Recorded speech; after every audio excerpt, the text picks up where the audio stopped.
Joining me now, Dr. Shuki Friedman, Director-General of the Jewish People Policy Institute, JPPI.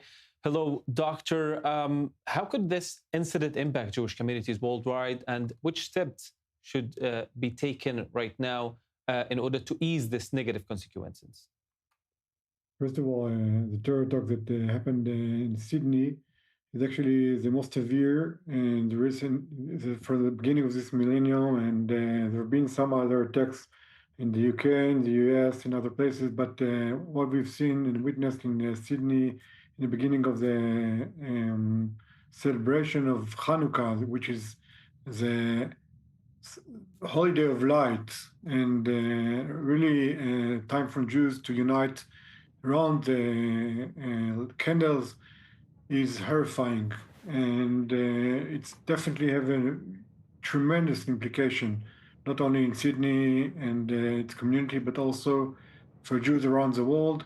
And the perspective of this terror attack is that, according to figures that we are gathering within the JPPI and other are gathering in the United States, in Australia, in the UK, in France, we witnessed a tremendous growth in numbers of attacks, anti-Semitic attacks, and anti-Semitic events through the recent 2 years. And I think that what we have seen in Sydney is also an implication of the rising anti-Semitism worldwide in recent 2 years and also before. You're mentioning the rise of anti-Semitism, which is happening especially after October 7th, and the authorities sometimes are being criticized because of the way of handling it. What should the authorities worldwide in every single country do in order to combat this anti-Semitism and the possibilities of attacks? There's two ways to actually combat and confront anti-Semitism. First of all, and what is the most important, is education and enforcement of laws that prohibit anti-Semitism expression and anti-Semitism declaration. And we witnessing along many democratic states less willingness from the authorities to force a law to actually make people obey to what they said as laws that prohibited these expressions, and this have an influence on actual attacks against Jews. Furthermore, and this is crucial, the awareness of the fact that the risk is growing, and there are more anti-Semitism, and there are more willingness from side of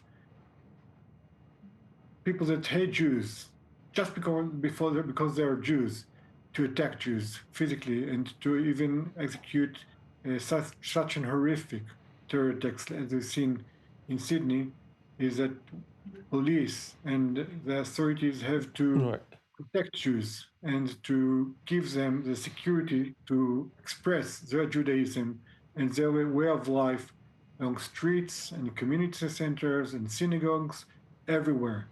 And what we've witnessing now is weakness in Australia and weakness in other places, and things should be changed dramatically because it's a risk, an immediate risk for life of Jews around the world. And is this something that Israeli citizens and Israel, as the Israeli government, could do actually to support Jews facing anti-Semitism in the diaspora? Israel has a major role in securing Jews. According to the basic law, we established about 5 years, Israel has a responsibility for the security of Jews around the world, but it should not be executed by itself, because Israel should respect the sovereignty of every state. On the other hand, Israel has the power and leverage toward many states and administrations to bring to their attention, first of all, information, intelligence that we are gathering and have to do with potential attacks against Jews. And we've heard from here and there that the Australians didn't take too seriously hazards came from Israel.